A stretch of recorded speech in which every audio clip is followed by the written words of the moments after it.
This is Muhammad Mudassir Alam, and you are watching me on youtube.com/md Mudassir Alam channel. We are bringing an exclusive show, the Mudassir Talk Show, a talk show bringing exclusive interviews of experts of various fields, an exclusive show to inspire you, an exclusive show to motivate you, an exclusive show to shape up your career. सलाम आदाब hello and welcome. मैं मोहम्मद मुदस्सिर आलम the Mudassir talk show के इस episode में आपका स्वागत करता हूं, खैर मकदम करता हूं। TMTS the Mudassir talk show का फॉर्मेट आपको पता है, इसमें हम अलग अलग फील्ड के एक्सपर्ट्स से बातें करते हैं। द मुदस्सिर टॉक शो के इस एपिसोड को मैंने हेल्थ पर डेडिकेट किया है। कहते हैं हेल्थ इज़ वेल्थ, जान है तो जहान है। हमें अपने सेहत का ख्याल रखना चाहिए। इन्हीं बातों को ध्यान में रखकर मैंने एक ख़ास स्पेशल गेस्ट को इनवाइट किया है, जिनका नाम है डॉक्टर अजहर परवेज। डॉक्टर अजहर परवेज का ताल्लुक बिहार के किशनगंज जिले से है। फिलहाल वो एसोसिएट डायरेक्टर के पोस्ट पर फायज हैं Medanta the Medicity hospital Gurgaon में, जो देश ही नहीं बल्कि दुनिया में एक जाना माना हॉस्पिटल है। उनसे हमने बातें की हैं, जाना है कि हमें अपने हेल्थ के लिए, अपने सेहत के लिए किन किन बातों का ध्यान रखना चाहिए, कैसे हम फिट रह सकते हैं, कैसे हम बीमारियों से दूर रह सकते हैं। तो चलिए आगे देखते हैं डॉक्टर अजहर परवेज से हुई खास बातचीत द मुदस्सिर टॉक शो के इस एपिसोड में।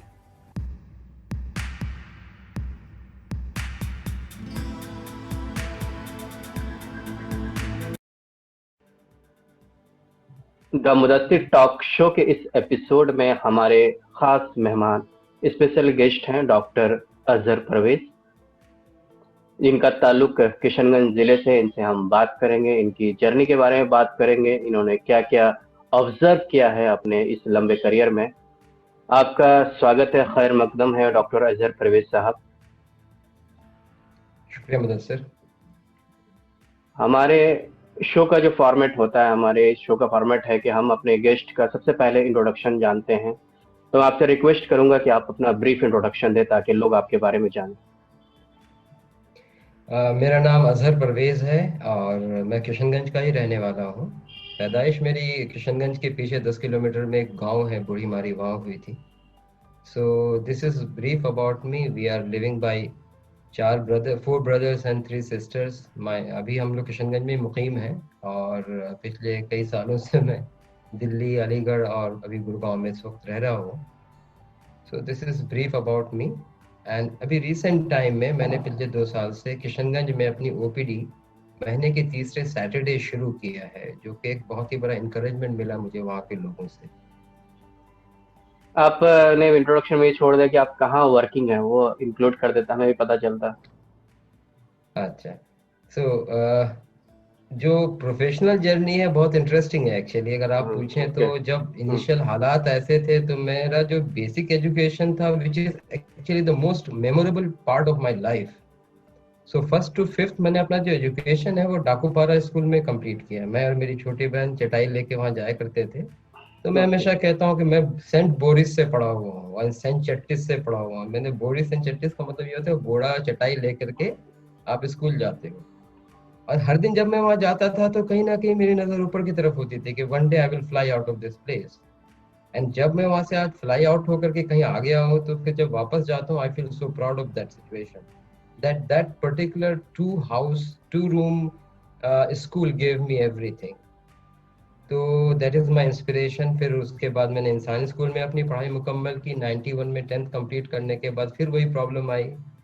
मेरे साथ जो मेरे पीयर थे, जो मेरे बड़े भाई लोग थे, वो इतने अच्छे थे कि उनके नंबर इतने अच्छे आते थे कि मुझे लगता था मेरा सब हो जाएगा।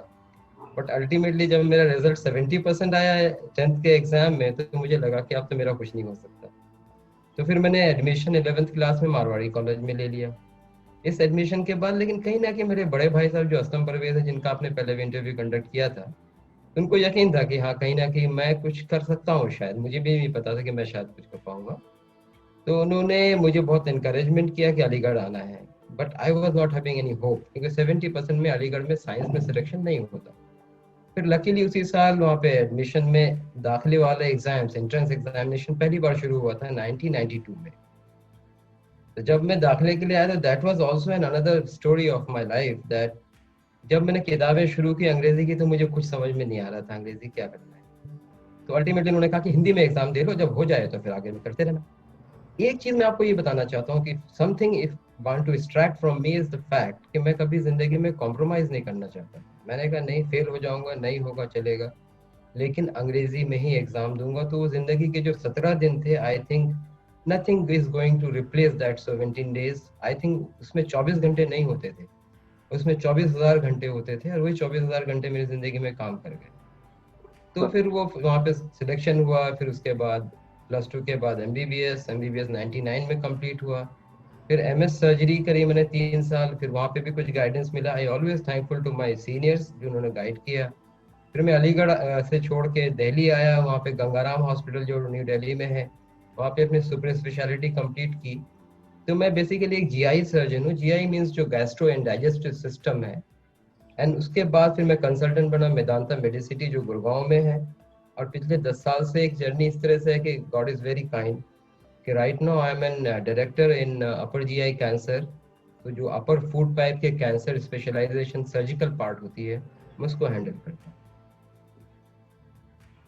काफी एक्साइटिंग जर्नी जो शुरुआत हुई थी, जो आपने गांव से बताया, नए टर्म्स भी आपने बताए, जो कि आपने बड़ा ही यूनिक टर्म है, शायद लोगों को बड़ा इंटरेस्टिंग लगेगा, मुझे भी इंटरेस्टिंग लगा। फिर जहां तक आप पहुंचे कि आप डायरेक्टर के पोस्ट पे हैं, जो कि समझ सकते हैं लोग कि बहुत बड़ा पोस्ट है। नॉर्मली लोग डॉक्टर से देखते हैं, लेकिन आप एक इंस्टीट्यूट इतने मेदांता की वर्ल्ड ओवर इसका नाम है, वहां पे आप वर्किंग है। अच्छी बात हमारे लिए है कि आप सीमांचल से हैं। जैसे कि आपने अपने इंट्रोडक्शन में बताया कि पिछले 2 साल से आप मंथली एक पर्टिकुलर वीक में जाते हैं, आप वहाँ पे जो भी पेशेंट्स होते हैं, जो भी सिम्टम्स होते हैं, उनको आप एग्जामिन करते हैं। तो आपकी फाइंडिंग्स क्या है? ये पर्टिकुलर मेरा फोकस इस पे रहेगा, क्योंकि आपने बात किशनगंज और सीमांचल की।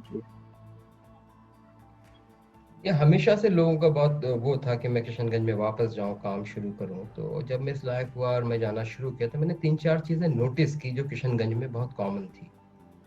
पहली चीज जो मैंने देखा कि फियर, डर और लैक ऑफ डायरेक्शन। जैसे कोई एक बीमारी है, उसको लेके डर के मैं मर जाऊंगा। तो एक चीज होती है इलनेस, जो कि आपको फिजिकल होती है, जैसे बुखार हुआ, टेम्परेचर 102 डिग्री हुआ, लेकिन उस 102 डिग्री टेम्परेचर से डर ये बैठ जाए दिमाग में कि मुझे जो है मैं बच नहीं पाऊंगा, तो वो जो फीलिंग है दैट इज कॉल्ड सिकनेस। इन दोनों को जो डिफरेंशिएट नहीं कर सकते, उसमें प्रॉब्लम ये होती है कि ठीक होने में टाइम लग जाता है। अनफॉर्चुनेटली ये लेवल स्ट्रेस का बहुत ज्यादा है यहाँ। ये रीजन उसका ये है कि इसमें प्रॉपर डायरेक्शन नहीं है, प्रॉपर नॉलेज नहीं है। दूसरी चीज जो मैंने नोटिस की, जो बहुत कॉमन नोटिस किया, कि मेजॉरिटी ऑफ द टाइम जो पेशेंट हमारे पास आते हैं, जो मेरी ओपीडी में वहाँ आते हैं, वो उनका एक ही सिम्टम होता है जो नॉन स्पेसिफिक है, गैस। हर चीज को गैस से कोरिलेट करना, फिर भूख कम लगना। एंड अगर आप थोड़ा सा इंट्रोस्पेक्ट करेंगे, 100 में से 95 लोगों के मुंह में उस वक्त खैनी होगा, या वो टोबैको स्पिट करके आए हैं, या स्मोकिंग या बीड़ी पीते हैं। तो कई बार मैंने नोटिस किया कि just by changing those habits which are actually preventable, you can actually change everything. 90% to 80% of your symptoms will subside by doing that. Apart from that, मैंने एक चीज नोटिस किया कि जो एक कॉन्सेप्ट है डाइट का, एक सवाल जो हमसे पूछा जाता है कि डॉक्टर साहब हम क्या ना खाएं, तो कभी कभी मैं बोलता हूँ कि जो अल्लाह ताला ने हमें खाने की चीजें दी हैं, वो नहीं खाने के लिए तो नहीं दी हैं, वो तो खाने के लिए दी गई हैं। ये नहीं समझ पाते कि खाना सब कुछ है, सिर्फ उसके बैलेंस को समझने की जरूरत है। मैं हमेशा इस चीज को मानता हूं, जैसे एक एग्जांपल है सिंपल सा, कि जैसे अमृत है, जो अमृत का कॉन्सेप्ट हमारे मैथोलॉजी में है, it gives you life, right. लेकिन एक अमृत का बड़ा कुआं खोद के उसमें किसी इंसान को फेंक दीजिए जो तैरना नहीं आता, उसका क्या होगा? वो डूब जाएगा ना। तो इसी चीज को समझने की जरूरत है कि even the best of the thing can not be healthy if it is not in a proper composition, इसका बैलेंस अगर सही नहीं। फिर उसके बाद नोटिस किया कि जो एक्सरसाइज का पैटर्न है, जीरो है। उनको यह सुबह 8 बजे उठ करके 9 बजे सो जाना ही एक जिंदगी है, अपने लिए कोई टाइम नहीं। तो एक्सरसाइज नहीं करेंगे तो आप नोटिस करेंगे कि जो ट्रंकल ओबेसिटी जिसको हम तूंद कहते हैं, it is a common feature in all youth and that is a sign of a disease in the society. Apart from that, जो लिविंग कंडीशन है, देखिए आप लिविंग कंडीशन को नहीं बदल सकते, ठीक है, आप एयर कंडीशनर नहीं लगा सकते, आप ये नहीं कर सकते, वो नहीं कर सकते, बट जो करंट सिचुएशन है, जो वहाँ की लिविंग सिचुएशन, उसको बदल सकते हैं। एक कॉमन चीज है जो हमने नोटिस किया, जो मेरे ख्याल से सबसे बड़ा वजह है बीमारी का वहाँ पे, कि पानी को नॉन सैनिटाइज वे में यूज करना, ड्रिंकिंग के लिए या कंजम्पशन के लिए। हमारे पास सिंपल मिट्टी के फिल्टर्स अवेलेबल हुआ करते थे लॉन्ग टाइम, वो अब कोई यूज नहीं करता। ट्यूबवेल का पानी, कुएं का पानी डायरेक्ट यूज करना, it is not a good situation for health. In my opinion this is सबसे बड़ा प्रीवेलिंग हेल्थ हजार्ड है। और इस चीज को बहुत सिंप्लीफाइड वे में किया जा सकता है। देयर आर सिंपल 2000 रुपीज में फिल्टर्स आते हैं, जिसमें आप पानी गर्म करके उस पर डाल दीजिए, वो फिल्टर होकर नीचे जाएगा, जिससे कि आप एक 70 to 80%, again I feel that 80% of the time you can change it. और ये इतना सिंपल टेक्निक है तो क्यों ना हम चेंज करें। अच्छा, हम जो डाइट लेते हैं उसमें तेल का मिकदार इतना ज़्यादा होता है, और फिर हम ये कहते हैं कि हम वहाँ गए, उसने मुझे खिला दिया, तो we try to put blame on other. Health is a conscious decision and this that decision is आपका अपना डिसीजन है कि आप हेल्दी रहना चाहते हैं। जो कॉमन डिजीज मैंने नोटिस किया वहाँ पे होता है, एक बीमारी कहते हैं इरिटेबल बाउल सिंड्रोम। मतलब ये समझ लीजिए कि जैसे कि आपका ऑफिस में झगड़ा हुआ और घर पे आके आप इरिटेटेड हैं, so this is called irritable office syndrome. Similarly, in your house, if your diet is not adequate and you go to your doctor finding a solution, so improper diet, improper sanitation, improper water, and then you move to your doctor for solution, it is like finding a coin in some other place where you have not lost it. तो ultimately doctor ने 10 पर्ची थमा दिए, 1 kilo दवाई दे दिया, एक हफ्ते तो आप ठीक रहोगे, क्या जिंदगी भर दवाई खाओगे? यही चीज को समझने की जरूरत है कि go back to your house, change those condition. इसी को कहते हैं इरिटेबल बाउल सिंड्रोम। ये दूसरी बहुत ही कॉमन कंडीशन मैंने नोटिस की कि मरीजों में कैंसर की जो शिकायतें हैं, उसको भी वो एक नॉर्मल सिचुएशन की तरह 6-6, 8-8 महीने तक डायग्नोसिस एस्टैब्लिश होने के बावजूद बैठे हुए हैं। जैसे कि मैंने देखा कि कॉमन कैंसर मैंने नोटिस किया, स्टमक का कैंसर, डाइजेस्टिव जो अपर सबसे ऊपर का जो फूड पाइप होती है स्टमक, उसके कैंसर्स एटलीस्ट मैंने 6 या 7 पेशेंट ऑपरेट किए हैं अभी वहां से। Few of them are alive after 3 years। और कुछ की बीमारी तो इतनी एडवांस थी क्योंकि उनकी डायग्नोसिस 1 साल पहले हो चुकी है, उसके बाद भी वो बैठे हुए हैं कि हमें पैसा इकट्ठा करेंगे तो हम जाएंगे। देखिए ये बात बिल्कुल सही है, जिसके पास पैसे नहीं हैं तो वो मुश्किल होता है कई बार उनको, लेकिन उनको एक रास्ता दिखाया जा सकता है। यही है मेरी ओपीडी का एक बड़ा मोटो है कि अगर मैं उनको प्राइवेट में ऑपरेट नहीं कर सकता तो एटलीस्ट कुछ पोर्टल के थ्रू उनको किसी गवर्नमेंट हॉस्पिटल में एलोकेट कर दूं, ताकि उनके ट्रीटमेंट को एक्सपेडाइट किया जा सके। और इसको हेल्थ अवेयरनेस के थ्रू मैंने कोशिश भी की, बहुत सारे हेल्थ टॉक्स भी दिए हैं, मैंने बहुत सारे कैंप्स भी ऑर्गेनाइज किए अपने ओपीडी के थ्रू। जो फोर्थ चीज मैं आपको डिस्कस करना चाहता हूँ कि ओबेसिटी जो एक बहुत ही कॉमन प्रॉब्लम है हमारी सोसाइटी में, जो मैंने नोटिस किया है हमारे यूथ जो किशनगंज में, उनको एक सिंपल सा एग्जांपल ये है कि आप एक अल्ट्रासाउंड, ज्यादातर लोगों के पास एक अल्ट्रासाउंड ऑलरेडी होता है, उस अल्ट्रासाउंड में नोटिस करेंगे कि फैटी लिवर है। फिर फैटी लिवर के बाद वो डॉक्टर के पास जाते हैं और डॉक्टर फिर वही आधा किलो दवाई देता है जो कि सालों साल खा रहे होते हैं। उसका cost is close to about 5,000 rupees a month. Now if you look कि अगर फैटी लिवर है, जैसे स्किन में फैट जम जाता है उसी तरह से लिवर में फैट जम जाता है। अब क्योंकि साइंस डेवलप हो गई है, अल्ट्रासाउंड को पता चल गया है, वो आपको ये डायग्नोसिस दे देता है। But this is not a disease, it is just a symptom, and that symptom is because of poor exercise. आप एक्सरसाइज कीजिए, फैटी लिवर अपने आप रिड्यूस हो जाएगा, देयर इज नो डिजीज। उसके लिए दवाई खाने की जगह प्रिवेंशन की तरफ जाने की जरूरत है। अल्टीमेटली से मैसेज यही देना चाहता हूँ जो लोग हमें सुन रहे हैं इस चैनल से, कि एक बड़ा फाइल अपने मेडिसिन का मत बनाइए। This is not a prized position. अपने आप को प्रिवेंटिव टेक्निक्स पे, प्रॉपर डाइट पे, प्रॉपर सैनिटेशन पे, प्रॉपर एक्सरसाइज पे फोकस कीजिए, आपका फाइल ऑटोमेटिकली छोटा होता चला जाएगा। तो आपने काफी डिटेल्ड में सारी बातें बता दी, और आपने जो ऑब्जर्व किया है किशनगंज सीमांचल के जो यूथ्स हैं, डिफरेंट एजेस के जो लोग हैं, कैंसर के बारे में आपने बताया, फैटी लीवर के बारे में बताया, काफी कुछ जानने को मिला। आपने कहा कि किलो किलो दवाई लेके लोग सालों साल खाते हैं, जो कि एक फाइनेंशियल भी एक तरह से आप लॉस हो रहा है, और तो फिजिकली तो आपका हो ही रहा है, जो भी आपकी बॉडी है वीक होती जाती है। तो ये ऑब्जर्वेशन काफी चौंकाने वाले हैं, आमतौर पर इस तरह की बातें कोई बताता नहीं है। तो आपसे जो आपने बताया कि जो आपकी ओपीडी है किशनगंज में, वहाँ लोग क्या कैसे आते हैं, क्या तरीका है लोगों के वहाँ आने का, क्या लोग एक दूसरे से माउथ टू माउथ जिसको कम्युनिकेशन कहते हैं कि किसी ने किसी को बता दिया कि डॉक्टर अजहर परवेज वहाँ आते हैं, या आपका कोई मोड ऑफ कम्युनिकेशन है जिससे लोगों को पता चल जाता है कि आप आने वाले हैं, और किस तरह से आप लोगों से कनेक्ट होते हैं? पहली चीज़ तो ये है कि वहाँ पे जो ओपीडी में हमारे जो कोऑर्डिनेटर हैं वो एक तो फ्लैश मैसेजेस भेजते हैं सबको, जो भी पुराने पेशेंट थे। दूसरा ये है कि जब हमने शुरू किया था तो हमने फेसबुक चैनल्स के थ्रू उसको एडवर्टाइज किया था। और जनरली ये कांस्टेंट फीचर है कि हम थर्ड वीक में करते हैं तो उससे पहले ही फोन्स आ जाते हैं। फिर उसके बाद जब एक बार हमने ओपीडी बिल्डअप करना शुरू किया तो माउथ टू माउथ भी बहुत सारे पेशेंट आते हैं। In the recent time also जब 3-4 लोगों के बहुत ज़्यादा फ़ोन आने लगे तो मैंने टेलीफोनिक कंसल्टेशन यहीं पे गुड़गांव से रहते हुए भी किया है। और वहाँ पे ज़्यादातर जो हमारे पास पेशेंट होते हैं, मैं सिर्फ डाइजेस्टिव सिस्टम का ही लेता हूँ, 90% ऑफ जो पेशेंट होते हैं उनको यही irritable bowel syndrome, fatty liver and some sort of digestive issues ही होते हैं। ऐसा नहीं है कि इसको हम बहुत दूर गुड़गांव में या दिल्ली में ट्रीट करने की जरूरत है, वो वहाँ भी ट्रीट हो सकती है, सिर्फ एक प्रॉपर डायरेक्शन के थ्रू। बाकी 10% पेशेंट ऐसे होते हैं जिनको मैं गाइड करता हूँ।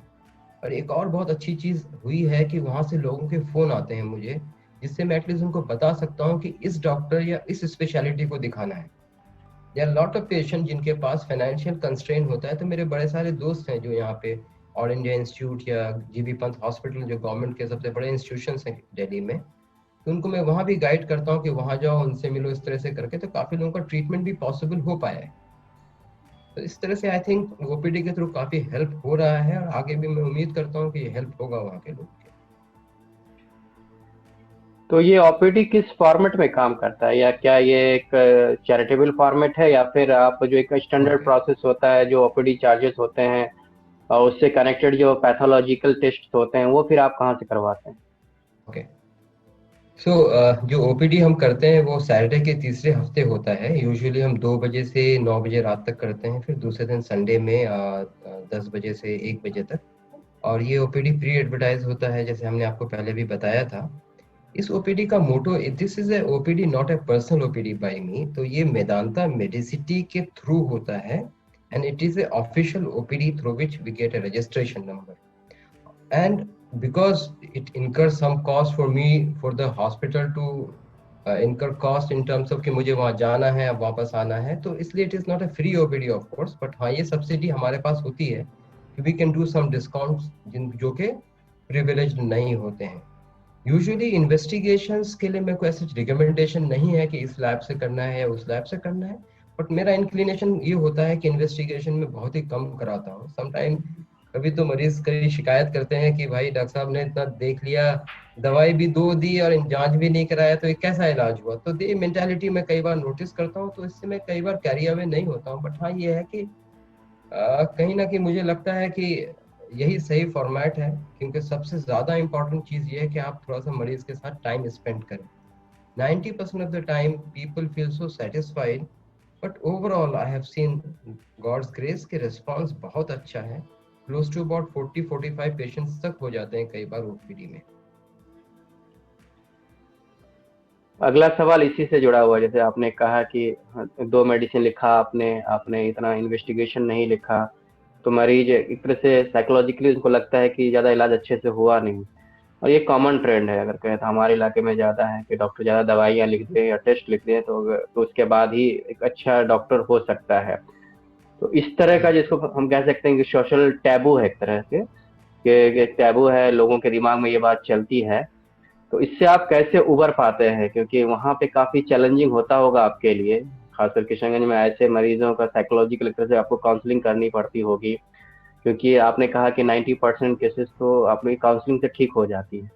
तो सक्सेस रेट क्या है आपका? और दूसरी बात है कि आप जो काम कर रहे हैं वो अपने लेवल तक आप कितना लोगों तक कम्युनिकेट कर पा रहे हैं? क्या कहीं से कोई एडमिनिस्ट्रेशन से, या फिर जिसको हम कहते हैं कि सोशल लीडर्स या पॉलिटिकल लीडर्स, क्या इसका आपने कभी हेल्प लिया है या हेल्प लेना चाहते हैं? 2 सवाल मेरे हैं कि पहला साइकोलॉजिकल, दूसरा है कि किसी के हेल्प की क्या आपको जरूरत है? पहली चीज, पहले सवाल का जवाब जैसे आपने पूछा साइकोलॉजिकल, तो आपने बहुत अच्छा सवाल ही में जवाब बता दिया मुझे कि the only thing that I need to do is spend some time with my patient when I am talking to him in OPD. Again वही वाली बात है, डॉक्टर साहब मैं क्या नहीं नहीं खाऊं, मैं उसको बोलूंगा ये मत खाओ वो मत खाओ, मेरा सवाल का जवाब बहुत सिंपल हो जाएगा, आखिर वो जैसे आया था वैसे ही चला जाएगा। मुझे सिर्फ 2 एक्स्ट्रा सेकंड देना होता है ये बताने के लिए अल्लाह ताला ने सारी चीजें खाने के लिए बनाई। तो किसी का दिमाग मत खाइए, ईंटें मत खाइए, पत्थर मत खाइए, है ना, और हराम की चीजें मत खाइए। तो इससे मरीजों को काफी लगता है कि हाँ, लगता है खाने की चीज वाकई खाने के लिए बनाई गई है। तो यही है कि spend some time with them. अच्छा, एक बार वो जाता है, हो सकता है वो उस वक्त डिससेटिस्फाइड हो, बट एक बार जब मेरी बातें उस पर असर आनी शुरू होती हैं तो नेक्स्ट टाइम ओपीडी में 90% of the people come very satisfied, and then mouth to mouth शुरू होता है कि this doctor writes less medication, talk more and less of investigation.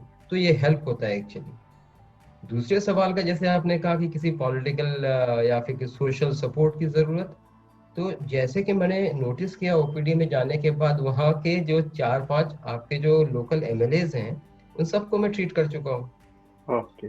वो इससे नहीं हुआ कि मुझे उनकी मदद की जरूरत पड़ी, तो उनको जब पता चला मैं आता हूँ तो उन्होंने मुझे कम्युनिकेट किया, फिर मैं वो यहाँ आए, मैंने उनका इलाज किया। तो एक तरह से ये जब मेरे हो गए तो वो सारे के सारे मेरे पेशेंट भी हो गए।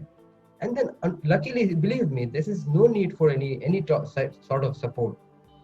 आप एक बेसिक लेवल पे काम करें, ग्रेजुअली इंक्रीज ही होता है काम।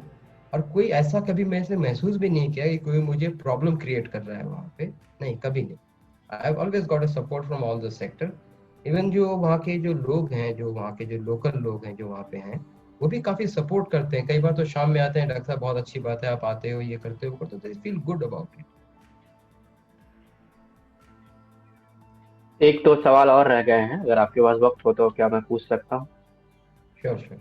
हाँ, तो मेरा सवाल फिर किशनगंज से ही होगा कि आपने कहा कि सपोर्ट मिलता है, अच्छा लगता है, तो आपके ऑब्जर्वेशन में हेल्थ एंड सैनिटेशन को लेकर आपने जो बातें बताई, जो आपने अपने फील्ड से बताई, क्या किशनगंज कहाँ पे आप इंडेक्स में अगर रखना चाहते हैं 1 to 10 में, हेल्थ इंडेक्स में, हेल्थ एंड सैनिटेशन जो आपने ऑब्जर्व किया है, किस इंडेक्स में रखना चाहते हैं और क्या जरूरत करने की है? अगर आपके हिसाब से इंडेक्स इतना अच्छा नहीं है तो क्या किया जा सकता है?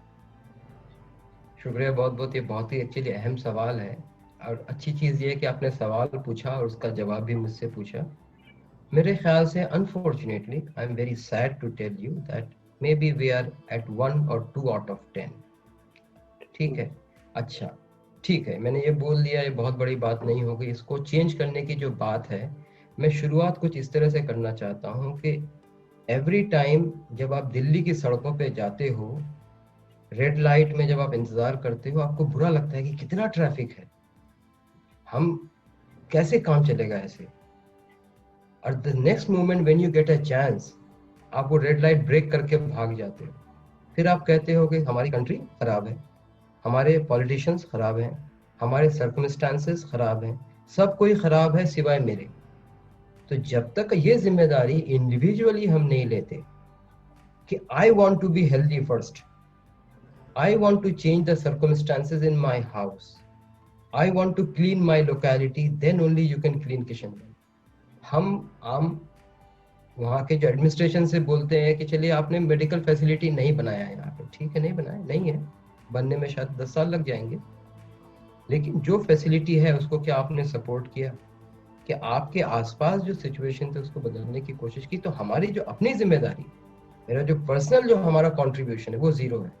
जैसे एक बात मैं कहता हूँ कि घर को साफ रखिए, फिर बालकनी को साफ कीजिए, फिर गलियों को साफ कीजिए, मोहल्ला अपने आप साफ हो जाएगा। सिर्फ यही बात मैं कहना चाहता हूँ कि जिम्मेदारी पर्सनल है। It is not a political responsibility. State does not have a responsibility for everything.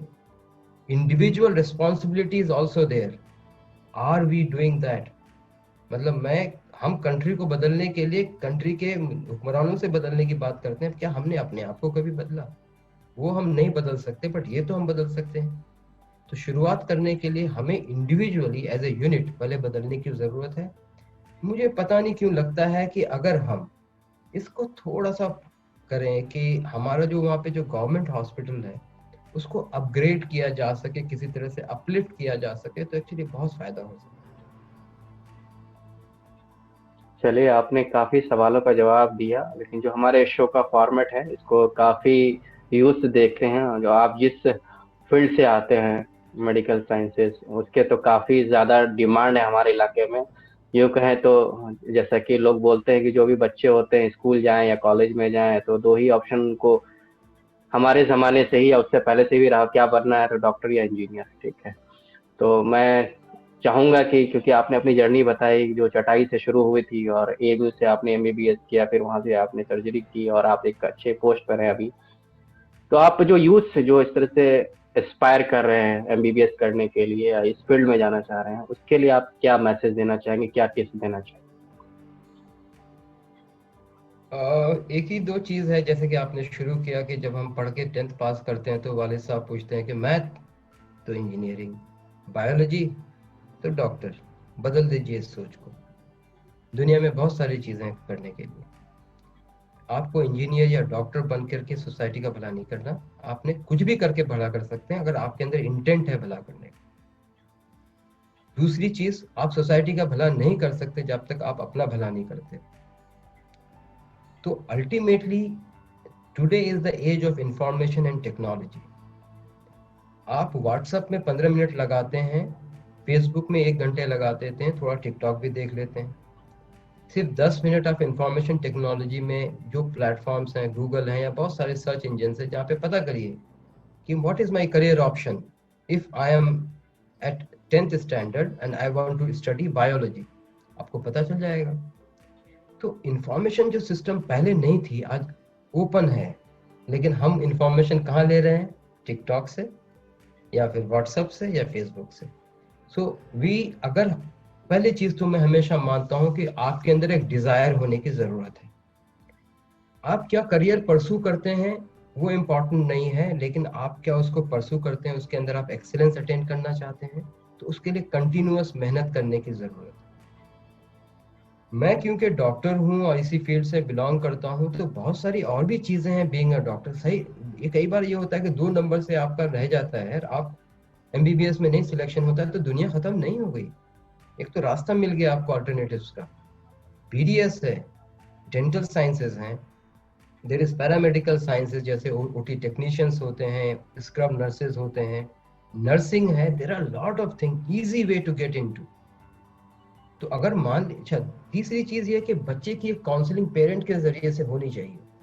जैसे कि आपके बच्चे के अगर पंख नहीं लगे हुए हैं और आप उनको उड़ाना चाहते हैं तो एक्सीडेंट हो जाएगा, मत कीजिए ऐसा।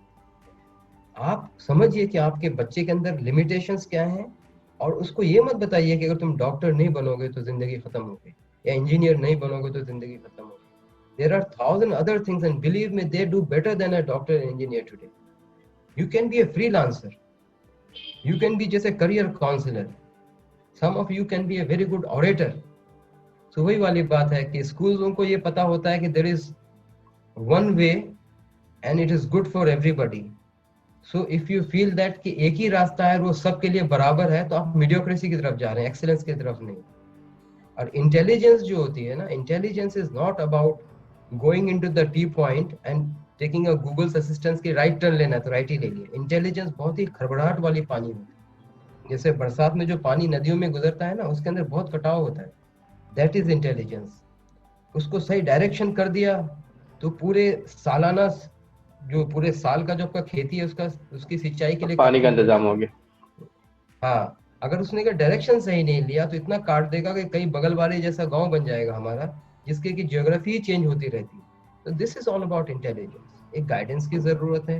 इंफॉर्मेशन टेक्नोलॉजी आपके पास है, अगर आप पहले अटेम्प्ट में नहीं हुए तो घबराए नहीं, जिंदगी खत्म नहीं हुई। डॉक्टर नहीं बने तो घबराए नहीं, जिंदगी खत्म नहीं हुई। इंजीनियर नहीं बने तो घबराए नहीं, जिंदगी खत्म नहीं हुई। जिंदगी देख के लिए शुरू हुई है। एंड आज की तारीख में ऑप्शन बहुत ज्यादा है, बहुत ज्यादा। तो किसी भी यूथ को घबराने की कोई जरूरत नहीं। काफी अच्छा लगा आपसे बातें करके डॉक्टर साहब, आपने बहुत सारी बातें बताई, आखिर में भी बात काफ़ी आपने इम्पोर्टेंट, और सबसे अच्छा लगा कि आप एक डॉक्टर होते हुए भी आपने आम ज़िंदगी से एग्ज़ाम्पल्स को उठाया। जैसे आपने इरिगेशन का एक एग्ज़ाम्पल दिया कि जब बाढ़ या ज़्यादा पानी नदी में आ जाता है तो वो बेकार ही, एक तरह से वो पानी किसी यूज़ का नहीं है, वो बेकार ही। वैसे इंटेलिजेंस है, उसको राइट डायरेक्शन में आप नहीं ले जाएँ तो वो इंटेलिजेंस बेकार है, कहीं पे भी जाके आप क्रश कर सकते हैं। आखिर में जैसे कि आपने अपने ओपीडी के बारे में बताया, आपने कंसल्टेंसी के बारे में बताया, अगर आपसे कोई कांटेक्ट करना चाहे तो वो कैसे कर सकता है? इसी सवाल के साथ हम इस इंटरव्यू को ओके। खत्म करें। इसमें जो हमारे वहाँ पे किशनगंज में मेरी जो ओपीडी है, जो मेरा रिहाइश घर है, उसी के ऊपर हमने ऊपर वाले एरिया को अपग्रेड किया है। तो वहाँ पे एक हर्बल क्लिनिक करके है। हर्बल क्लिनिक में मनोवर साहब बैठते हैं वहाँ पे, तो he is my OPD coordinator and he is my relative also. तो उनका नंबर आपको वहाँ से मिल सकता है। दूसरी चीज़, अगर ज़रूरत होगी तो फेसबुक चैनल्स के थ्रू भी एडवर्टीजमेंट होता है। और आई थिंक यही मेथड है हमारा वहाँ पे, क्योंकि रोड पे ही है तो वहाँ पे लोग, वो वही रोड है जो कि सुभाष पल्ली चौक से पूरब जो चूड़ी पट्टी की तरफ जाती है, रोड पे ही वो क्लिनिक है। तो वहाँ पे उससे वो नंबर ले सकते हैं, उससे वो अपडेट हो जाता है। और बाकी टाइम टू टाइम फेसबुक में वो हमारा वो पेज सर्कुलेट होता है, तो जिससे कि हम एडवर्टाइज करते हैं कि हम ओपीडी कब करें। डॉक्टर अजहर परवेज, आपसे बातें करके काफ़ी अच्छा लगा, काफ़ी नई-नई मालूमात हासिल हुई। जैसा कि आपने आखिर में बताया कि आपका फेसबुक पेज है, तो इस वीडियो के डिस्क्रिप्शन में हम उस पेज की लिंक शेयर कर देंगे ताकि जिसे भी कनेक्ट करना हो आपसे कनेक्ट कर सकते हैं। आप हमारे साथ जुड़े, काफ़ी अच्छा लगा, बहुत-बहुत शुक्रिया, और हम विश करते हैं कि आप आगे भी ऐसे ही सोसाइटी को ऐसे ही अपना योगदान देते रहें।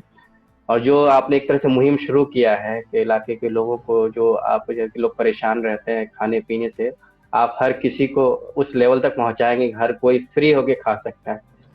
यही हम आशा कर सकते हैं, उम्मीद करते हैं। शुक्रिया बहुत बहुत Mudassir, thank you for having me in the show. And नया साल आ रहा है, उम्मीद करते हैं कि कोरोना से घबराएं नहीं। एंड जिंदगी ना तो कोरोना के पहले रुकी थी, ना जिंदगी कोरोना के बाद रुकेगी। जिम्मेदारियां थोड़ी सी बदलेंगी, तो बदलती हुई जिम्मेदारियों को समझें और जिंदगी को सेफली गुजारें। शुक्रिया बहुत। बहुत-बहुत शुक्रिया, थैंक्स अ लॉट। मुझे उम्मीद ही नहीं, पूरा यकीन है कि डॉक्टर अजहर परवेज से हुई बातचीत आपको काफ़ी पसंद आई होगी, काफ़ी सिग्निफिकेंट रहा होगा ये आपके लिए, आपको काफ़ी फ़ायदा पहुंचा होगा। अगर आपको डॉक्टर अजहर परवेज से कांटेक्ट करना है तो वीडियो के डिस्क्रिप्शन में मैंने फेसबुक लिंक शेयर कर दिया है, आप उससे फर्दर कांटेक्ट कर सकते हैं, कंसल्टेशन ले सकते हैं। द मुदस्सिर टॉक शो के इस एपिसोड में हमने डॉक्टर अजहर परवेज से तरह तरह के सवाल पूछे, उनका जवाब जाना, जिससे आपको काफ़ी फ़ायदा पहुंचा होगा। लेकिन कुछ बातें रह गई हैं, हम कोशिश करेंगे कि उनसे दोबारा दूसरे टॉपिक्स पे बात करें। द मुदस्सिर टॉक शो के एपिसोड्स को आप ऐसे ही देखते रहे। अगर आपको ये एपिसोड अच्छा लगा तो इसे लाइक कीजिए, दूसरों से शेयर कीजिए ताकि ये जानकारी दूसरों तक पहुंचे। आप चैनल को सब्सक्राइब करें अगर आपने सब्सक्राइब नहीं किया है, और बेल के आइकन को ज़रूर दबाइए ताकि द मुदस्सिर टॉक शो के एपिसोड्स को आप मिस ना कर जाएं। इस एपिसोड में इतना ही, ऐसे ही हमारे शो को देखते रहिए। Thanks lot, please keep on watching the Mudassir talk show. Stay at home, stay safe, stay healthy. शब्बा खैर, गुड नाइट, शुभ रात्रि।